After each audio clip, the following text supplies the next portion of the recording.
Et oui, avec nous Sylvie Le Calvez du magazine Village, comme chaque samedi pour nous parler d'initiatives rurales innovantes. Bonjour Sylvie Le Calvez. Bonjour Francis Gauguin. On part en Haute-Normandie ce matin pour nous parler de café installation. Alors, de quoi s'agit-il, les cafés installation Haute-Normandie? C'est une initiative effectivement qu'on est allé chercher en Haute-Normandie et puis finalement elle a déjà fait des petits. On va en reparler tout à l'heure, mais elle s'est démultipliée.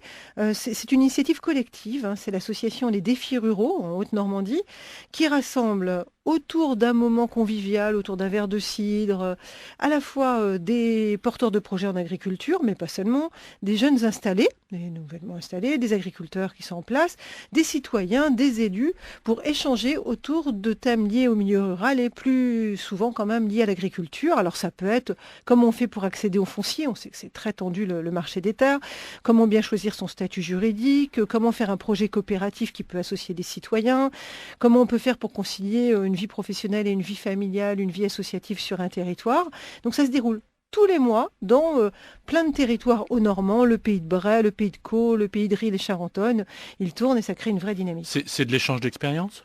C'est de l'échange d'expériences, c'est de la meilleure compréhension aussi entre les acteurs, entre des gens qui souvent se connaissent pas bien, hein. Le rapport élu-agriculteur est pas si évident. Citoyen-agriculteur, on sait que c'est pas simple non plus.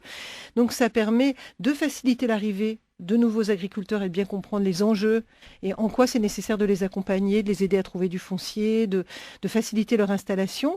Donc c'est une vraie préparation pour l'arrivée de nouveaux agriculteurs sur le secteur. D'où les retombées locales là, qu'on perçoit bien. Oui, effectivement, alors c'est qualitatif, on ne peut pas chiffrer évidemment des retombées locales, mais on voit quand même que ça facilite le dialogue, que c'est quand même plus simple quand on arrive après comme porteur de projet, on connaît déjà du monde, on sait qui aller voir s'il y a besoin d'un coup de main, on sait avec qui faire un réseau d'échange, donc tout ça, ça compte beaucoup quand en agriculture, on sait que l'isolement, il peut être assez rapide, donc c'est une vraie belle initiative qui d'ailleurs fait des petits, puisque on est allé nous en Haute-Normandie, mais ça existe aussi en Basse-Normandie, alors là c'est animé par Terre de Liens Normandie, ça existe dans le Finistère, en Ille-et-Vilaine, en Gironde, dans les Alpes-Maritimes, dans les Pays de la Loire, parce qu'effectivement, c'est utile.